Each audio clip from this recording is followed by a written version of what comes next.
ஓம் சாந்தி.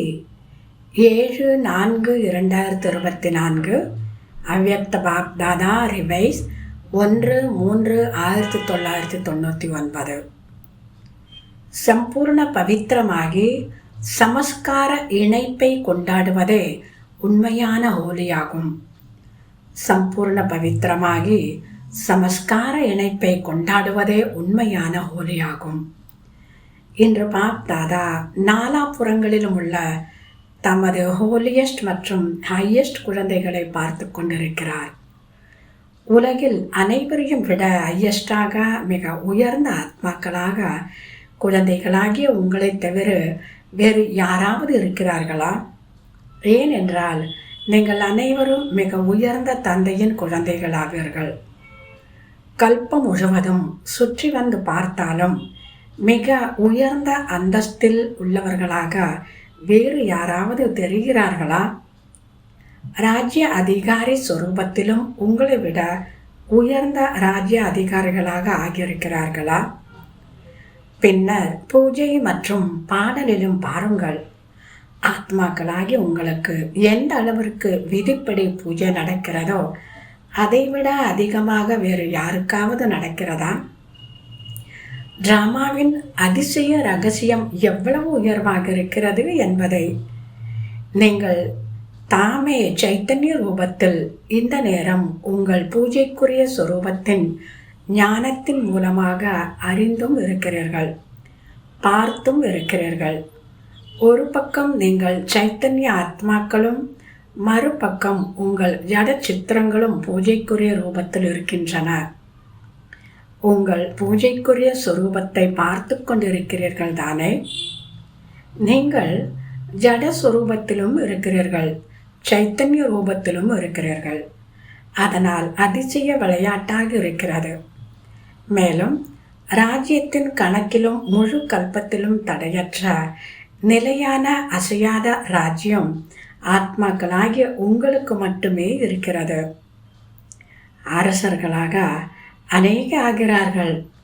ஆனால் உங்கள் விஸ்வராஜன் மற்றும் விஸ்வ ராஜாவின் ராயல் குடும்பம் அனைத்தையும் விட உயர்ந்தது. அதனால் ராஜ்யத்திலும் ஹையஸ்ட், பூஜை ரூபத்திலும் ஹையஸ்ட் மற்றும் இப்போது சங்கமயுகத்திலும் பரமாத்மாவின் ஆஸ்திக்கு அதிகாரிகளாக, பரமாத்மா சந்திப்பிற்கு அதிகாரிகளாக, பரமாத்மா அன்பிற்கு அதிகாரிகளாக, பரமாத்மா குடும்பத்தின் ஆத்மாக்களாக வேறு யாராவது ஆகிறார்களா? நீங்கள் தானே ஆகியிருக்கிறீர்கள். ஆகிவிட்டீர்களா அல்லது ஆகிக்கொண்டிருக்கிறீர்களா? ஆகிவிட்டீர்கள். இப்போது ஆஸ்தியை பெற்று நிறைந்தவர்களாகி தந்தையின் கூடவே உங்கள் வீட்டிற்கு செல்ல போகிறீர்கள். சங்கமயுகத்தின் சுகம், சங்கமயுகத்தின் பிராப்திகள் மிகவும் பிரியமாக இருக்கிறது. ராஜ்யத்தின் நேரத்தை விட சங்கமயுக நேரம் பிரியமாக இருக்கிறது அல்லவா? பிரியமாக இருக்கிறதா அல்லது சீக்கிரமாக போக விரும்புகிறீர்களா? பிறகு பாபா விநாசம் எப்போது வரும் என்று ஏன் கேட்கிறீர்கள்? விநாசம் எப்போது ஏற்படும், என்ன நடக்கும், நாம் எங்கிருப்போம் என்பது தெரியவில்லையே என யோசிக்கிறீர்கள் தானே? எங்கிருந்தாலும் நினைவில் இருப்பீர்கள், தந்தையோடு இருப்பீர்கள் என்று பாப்தாதா சொல்கிறார். சாக்காரத்தில் அல்லது சூக்ஷ்மத்தில் கூடவே இருந்தால் எதுவும் நடக்காது. சாக்காரத்தின் கதை கேட்டிருக்கிறீர்கள் தானே? பூனைக்குட்டிகள் அடுப்பில் இருந்த போதும் பாதுகாப்பாக இருந்தது தானே? அல்லது எரிந்து விட்டனவா? அனைவரும் பாதுகாப்பாக இருந்தன. எல்லா பூனைக்குட்டிகளும் பாதுகாப்பாக இருந்தன. பரமாத்மாவின் குழந்தைகள் உங்களில் யார் கூடவே இருப்பார்களோ அவர்கள் பாதுகாப்பாக இருப்பார்கள். ஒருவேளை புத்தி வேறு எங்கேயாவது சென்றால் கொஞ்சம் ஆட்டம் ஏற்படும், கொஞ்சம் பிரபாவம் ஏற்படும். கூடவே இணைந்திருந்தால், ஒரு நொடி கூட பிரியாமல் இருந்தால் பாதுகாப்பாக இருப்பீர்கள். சில நேரம் காரிய விவகாரங்களில் அல்லது சேவையில் தனியாக இருப்பதாக அனுபவம் செய்கிறீர்களா? என்ன செய்வது, தனியாக இருக்கிறேன், அதிக வேலை இருக்கிறது என நினைக்கிறீர்கள். பிறகு களைத்தும் விடுகிறீர்கள். அப்போது தந்தையை ஏன் உங்கள் துணையாக்கிக் கொள்வதில்லை? 2 கைகள் உடையவரை துணையாக்குகிறீர்கள். 1000 கரங்கள் உடையவரை ஏன் துணையாக்குவதில்லை? யார் அதிக உதவி செய்வார்? 1000 கரங்களை உடையவரா அல்லது 2 கரங்களை உடையவரா? சங்கம யுகத்தில் பிரம்ம குமார் அல்லது பிரம்ம குமாரி தனியாக இருக்க முடியாது. சேவையில் கர்மயோகத்தில் பிஸியாகிறீர்கள். அப்போது துணைவரை மறந்து விடுகிறீர்கள். பிறகு களைத்து போகிறீர்கள். பிறகு களைத்து விட்டேன், இப்போது என்ன செய்வது என்று கேட்கிறீர்கள். களைப்படையாதீர்கள். பாப்தாதா உங்களுக்கு சதா துணையாக இருப்பதற்கு வந்திருக்கிறார். பரந்தாமத்தை விட்டுவிட்டு ஏன் வந்தார்? உறங்கினாலும் விழித்தாலும் காரியங்களை செய்தாலும் சேவை செய்தாலும் உதவி செய்வதற்கே வந்திருக்கிறார். பிரம்மா பாபாவும் உங்கள் அனைவருக்கும் ஒத்துழைப்பு கொடுக்கவே அவ்வியக்தமாயிருக்கிறார். மனித ரூபத்தை விட அவ்வியக்த ரூபத்தில் ஒத்துழைப்பு கொடுக்கும் வேகம் மிக அதிகமாக இருக்கிறது. அதனால் பிரம்மா பாபாவும் தனது வதனத்தை மாற்றி இருக்கிறார். அதனால் சிவத்தந்தை பிரம்மா தந்தை இருவரும் ஒவ்வொரு நேரமும் உங்கள் அனைவருக்கும் ஒத்துழைப்பு கொடுப்பதற்காக சதா ஆஜராக இருக்கிறார்கள். தந்தையையும் ஒத்துழைப்பையும் அனுபவம் செய்வோம் என நீங்கள் யோசித்தீர்களா? ஒருவேளை சேவை சேவை சேவை என்பது மட்டுமே நினைவில் இருந்தால் தந்தையை ஒரு ஓரமாக அமர்ந்து பார்க்க வைப்பதற்கு பிரித்து விடுகிறீர்கள். அப்போது தந்தையும் சாட்சியாக இருந்து பார்க்கிறார். எதுவரை தனியாக செய்கிறீர்கள் என்பதை பார்க்கிறார். இருந்தும் இங்குதானே வர வேண்டியதாக இருக்கிறது. அதனால் துணையை விடாதீர்கள். உங்கள் அதிகாரத்தாலும் அன்பாலும் சூக்ஷ்ம கயிறால் கட்டி வையுங்கள். லூஸாக விட்டு விடுகிறீர்கள். அன்பை லூஸாக்கி விடுகிறீர்கள். அதிகாரத்தை கொஞ்சம் நினைவிலிருந்து ஒதுக்கி விடுகிறீர்கள். அப்படி செய்யாதீர்கள். எப்போது சர்வசக்திவான் தனது துணையை கொடுக்கிறாரோ அப்படிப்பட்ட ஆஃபர் முழு கல்பத்திலும் கிடைக்குமா? கிடைக்காதுதானே. அதனால் பாப்தாதாவும் சாட்சியாக இருந்து பார்க்கிறார். நல்லது, எதுவரை தனியாக செய்கிறார்கள் என்று பார்க்கிறார். அதனால் சங்கம யுகத்தின் சுகத்தையும் பாக்கியத்தையும் வெளிப்படையாக வைத்திருங்கள். புத்தி பிஸியாக இருக்கிறது. பிஸியாக இருக்கும் காரணத்தினால் நினைவென்பது அமைந்து விடுகிறது. தந்தையின் நினைவிருக்கிறதா அல்லது மறக்கிறதா என முழு நாளில் யாரை கேட்டாலும் என்ன சொல்வீர்கள்? மறக்கவில்லை என்று சொல்வீர்கள். இது சரிதான். எனினும் நினைவு வெளிப்படையாக இருக்கிறதா அல்லது மறைமுகமாக இருக்கிறதா? ஸ்திதி என்னவாக இருக்கிறது? எமர்ஜ் ரூப ஸ்திதி மற்றும் மரஜ் ரூப ஸ்திதியில் என்ன வித்தியாசம் இருக்கிறது? எமர்ஜ் ரூபத்தில் நினைவு ஏன் இருப்பதில்லை? எமர்ஜ் ரூபத்தின் சக்தி, ஒத்துழைப்பு, வெற்றி மிகப்பெரியது. நினைவை மறக்க முடியாது. ஏனென்றால் ஒரு பிறவியின் உறவு கிடையாது. சிவபாபா சத்யுகத்தில் கூடவே இருக்க மாட்டார். எனினும் இதே உறவுதானே இருக்கும். மறக்க முடியாது. இது சரியாக இருக்கிறது. ஆம், ஒருவர் தடைக்கு வசமானால் மறக்கவும் செய்கிறார்.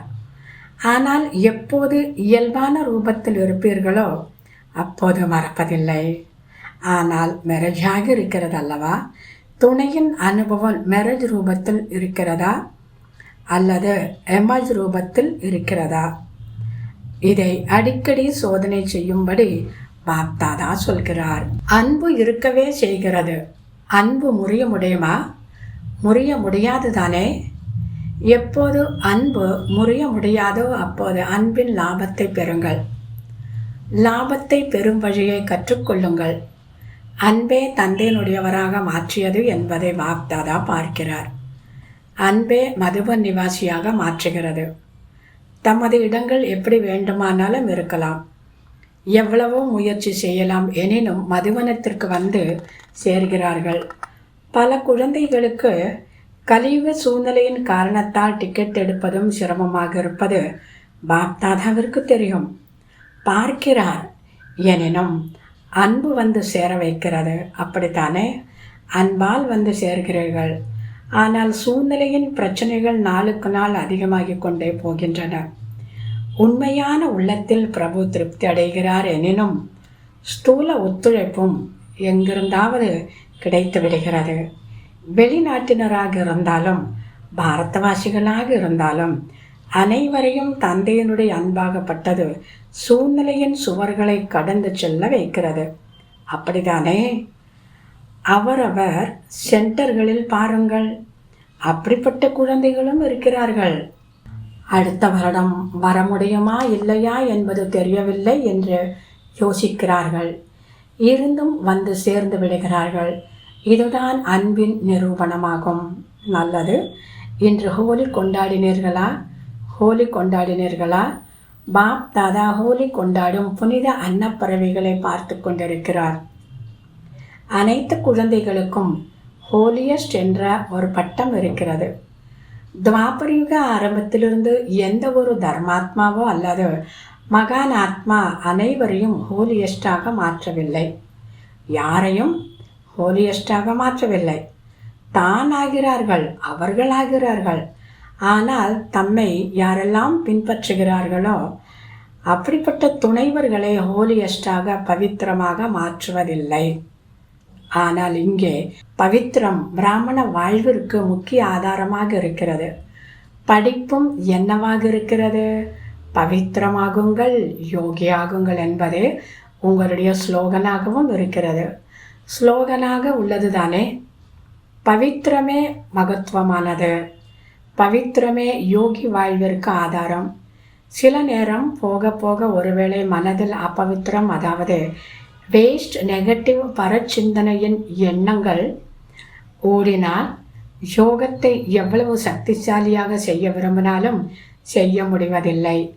ஏனென்றால் கொஞ்சமாவது அம்ச அளவில் எண்ணத்தில் எந்தவித அப்பவித்திரம் இருந்தாலும் எங்கு அப்பவித்திரத்தினுடைய அம்சம் இருக்குமோ அங்கே பவித்திர தந்தையின் நினைவு என்னவாக இருக்கிறதோ, எப்படி இருக்கிறதோ அப்படி வர முடியாது என்பதை குழந்தைகள் அனுபவம் செய்கிறார்கள். அப்படியே இரவும் பகலும் ஒன்றாக இருக்க முடியாது. எனவே பாப்தாதா தற்சமயம் பவித்திரத்தின் மீது அடிக்கடி கவனத்தை கொடுக்க வைக்கிறார். சில காலத்திற்கு முன்னர் கர்மங்களில் அப்பவித்திரத்தை குறித்து மட்டும் செய்ய கொடுத்திருந்தார். ஆனால் இப்போது நேரப்படி சம்பூர்ண நிலை அருகில் வந்து கொண்டிருக்கிறது. எனவே மனதிலும் அப்பவித்திரத்தினுடைய அம்சம் இருந்தால் அதை ஏமாற்றத்தை கொடுக்கும். எனவே மனம், சொல், செயல், சம்பந்தம், தொடர்பு அனைத்திலும் பவித்திரம் மிக அவசியமாக இருக்கிறது. மனதின் எண்ணங்களை லேசாக நினைக்காதீர்கள். ஏனென்றால் மனதின் எண்ணங்கள் வெளியில் தெரிவதில்லை. ஆனால் அவை அதிக ஏமாற்றத்தை கொடுக்கின்றன. பிராமண வாழ்வில் அகத்தின் ஆஸ்தியான சதா சுகரூபம், சாந்த சுரூபம், மனதின் திருப்தி ஆகியவற்றை அனுபவம் செய்வதற்கு மனதில் பவித்திரம் தேவை. புற சாதனங்கள் மூலமாக அல்லது சேவை மூலமாக தன்னைத்தானே மகிழ செய்வது தன்னை ஏமாற்றிக் கொள்வதாகும். சில நேரம் குழந்தைகள் தம்மை இதன் ஆதாரத்தில் நன்றாக இருப்பதாக உணர்ந்து மகிழ்ச்சியாக இருக்கிறார்கள். இப்படி மகிழ்ச்சியாக இருப்பதாக நினைத்து ஏமாற்றிக் கொண்டிருப்பதை பாப் தாதா பார்க்கிறார்.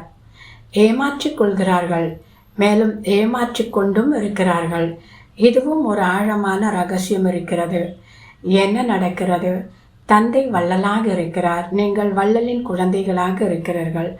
அப்போது சேவையை யுக்தியோடு செய்யாவிட்டாலும், மிக்ஸாக இருந்தாலும், கொஞ்சம் நினைவு, கொஞ்சம் புற சாதனங்கள் அல்லது குஷியின் ஆதாரத்தில் செய்தாலும், உள்ளத்தின் ஆதாரத்தில் இல்லாமல் புத்தியின் ஆதாரத்தில் சேவை செய்தாலும் சேவைக்கு வெளிப்படையான பலன் அவர்களுக்கு கிடைக்கிறது. ஏனென்றால் தந்தை வள்ளலாக இருக்கிறார். ஆனால் அவர்கள் ஆஹா, நமக்கு பலன் கிடைத்துவிட்டது, நாம் மிக நன்றாக சேவை செய்கிறோம் என அதிலேயே மகிழ்ச்சியாக இருக்கிறார்கள். ஆனால் அந்த மனதின் திருப்தி சதா காலத்திற்கு இருப்பதில்லை. மேலும் ஆத்மா யோக யுக்தோடு சக்திசாலியான நினைவை அனுபவம் செய்ய முடிவதில்லை. பவித்திரமே அஸ்திவாரமாகும். சேவைக்கும் அஸ்திவாரமாக பவித்திரம் இருக்கிறது. சுத்தமாக இருக்க வேண்டும், தெளிவாக இருக்க வேண்டும். வேறு எந்த உணர்வும் கலக்கக்கூடாது. உணர்வும் பவித்திரமாக இருக்க வேண்டும், நோக்கமும் பவித்திரமாக இருக்க வேண்டும். ஹோலியின் அர்த்தமே பவித்திரம். அபவித்திரத்தை எரிக்க வேண்டும். எனவே முதலில் எரிக்கிறார்கள், பின்னர் கொண்டாடுகிறார்கள். பின்னர் பவித்திரமாகி சமஸ்காரங்களினுடைய சந்திப்பை கொண்டாடுகிறார்கள். அதனால் எரிப்பதும் கொண்டாடுவதும் ஹோலியினுடைய அர்த்தமாக இருக்கிறது. வெளியில் உள்ளவர்கள் கட்டி தழுவுகிறார்கள், ஆனால் இங்கே சமஸ்காரங்கள் இணைகின்றன. இதுவே மங்கள சந்திப்பாகும். அதனால் ஹோலியை இப்படி கொண்டாடினீர்களா அல்லது டான்ஸ் மட்டும் ஆடினீர்களா? பன்னீரை தெளித்தீர்களா? அதுவும் நல்லதுதான். நன்றாக கொண்டாடுங்கள். பன்னீரை நன்றாக தெளியுங்கள். டான்ஸ் நன்றாக ஆடுங்கள். அதை பார்த்து பாப்தாதான் மகிழ்ச்சி அடைகிறார். ஆனால் சதா டான்ஸ் ஆடுங்கள். வெறும் 5-10 நிமிட டான்ஸ் அல்ல. ஒருவாறு பிறரிடம் குணங்களின் வைப்ரேஷனை பரப்ப வேண்டும். இந்த பன்னீரை தெளியுங்கள். மற்றபடி எரிப்பது என்ன என்பது உங்களுக்கு தெரியும். எதை எரிக்க வேண்டும்? இப்போது வரை எரித்து கொண்டே இருக்கிறீர்கள்.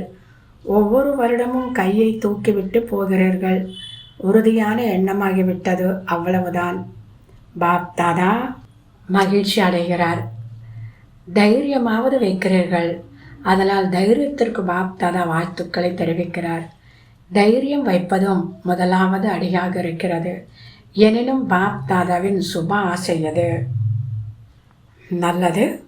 நாலாபுறங்களிலும் சதா பாப்தாதாவோடு இருக்கும் நெருங்கிய சதாகால துணைவர்களுக்கு சதா நீண்ட கால முயற்சியின் மூலமாக நீண்ட கால சங்கம்யுக அதிகாரத்தையும் எதிர்கால ராஜ்ய அதிகாரத்தையும் பெறக்கூடிய அதிக அறிவாளி ஆத்மாக்களுக்கு சதா தம்மை சக்திகளாலும் குணங்களாலும் அலங்கரித்து வைத்திருப்பவர்களுக்கு தந்தையின் ஆசையினுடைய தீபங்களான ஆத்மாக்களுக்கு சதா தம்மை ஹோலியஸ்ட் மற்றும் ஹையஸ்ட் ஸ்திதியில் உறுதியாக வைத்திருக்கும் தந்தைக்கு சமமான மிகப்பெரிய ஆத்மாக்களுக்கு பாப்தாதாவின் அன்பு நினைவுகள் மற்றும் நமஸ்தே.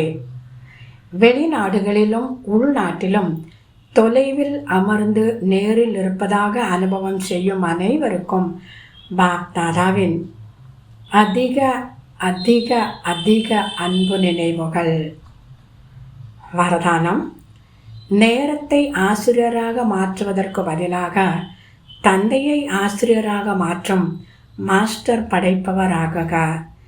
நேரத்தை ஆசிரியராக மாற்றுவதற்கு பதிலாக தந்தையை ஆசிரியராக மாற்றும் மாஸ்டர் படைப்பவராகுக. விளக்கம்: சில குழந்தைகளுக்கு சேவையின் உற்சாகம் இருக்கிறது, ஆனால் வைரியாக உணர்வின் கவனம் இருப்பதில்லை. இதில் கவனக்குறைவாக இருக்கிறார்கள். நடக்கிறது, ஆகிறது, ஆகிவிடும், நேரம் வந்தால் சரியாகிவிடும் என யோசிக்கிறார்கள். அதாவது நேரத்தை தமது ஆசிரியராக மாற்றுகிறார்கள். கவலைப்படாதீர்கள். நேரம் வரும்போது சரியாகிவிடும், செய்து விடுவோம், முன்னேறி விடுவோம் என குழந்தைகள் தந்தைக்கு ஆறுதல் சொல்கிறார்கள். ஆனால் நீங்கள் மாஸ்டர் படைப்பவர்கள். நேரம் உங்கள் படைப்பு. படைப்பு மாஸ்டர் படைப்பவர்களுக்கு டீச்சராவது அழகா இல்லை. ஸ்லோகன்: தன்னையும் அனைவரையும் மாற்றம் செய்வதற்கு ஒத்துழைப்பதே தந்தையின் பாலனைக்கு கொடுக்கும் பிரதிபலனாகும். தன்னையும் அனைவரையும் மாற்றம் செய்வதற்கு ஒத்துழைப்பு தருவதே தந்தையின் பாலனைக்கு கொடுக்கும் பிரதிபலனாகும். நல்லது. ஓம் சாந்தி.